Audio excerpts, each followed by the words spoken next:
Ok, chers amis, bonjour à tous les Africains, à la jeunesse africaine, bonjour à tout le monde, à tous les pays africains.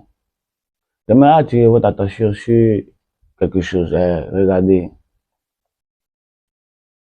les Blancs là nous exploitent, mais là c'est de notre faute, hein, parce que là, on a pris notre indépendance, donc logiquement ils doivent plus pouvoir nous exploiter.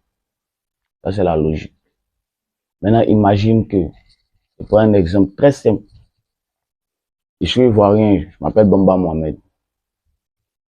Euh, Tu plantes le cacao, puisqu'on est producteur de cacao, tu plantes le cacao, le kilo est devenu, bon, le sac est devenu, je sais pas, c'est comme le kilo à 2000. Ils vont prendre ça, ils vont envoyer ça chez eux là-bas en Suisse, ou soit je les mettre chocolatier, et nous envoyer ça, ils vont nous vendre ça à 10 000 à 5 000. La journaliste. Why not start an exchange commodity platform where we can trade with one another? Well, why don't you start one? You say? Why don't you start the commodity exchange you're talking about?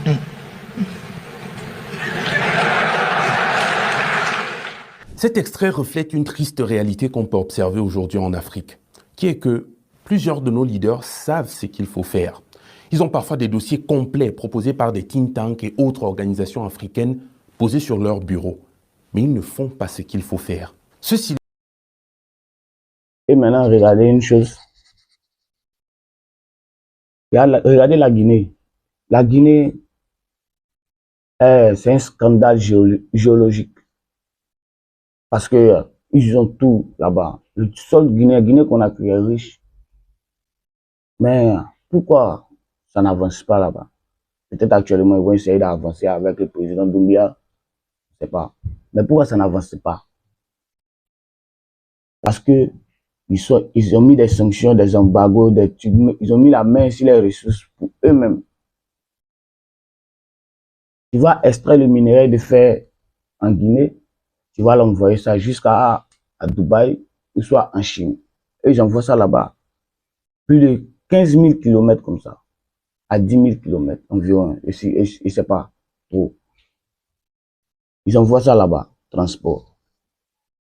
Et eux vont fabriquer ça dans leur usine là-bas. Et puis ils vont revenir chez nous ici. Ils vont fabriquer chez eux. Et ils vont finir de faire le produit fini. Et ils envoient chez nous.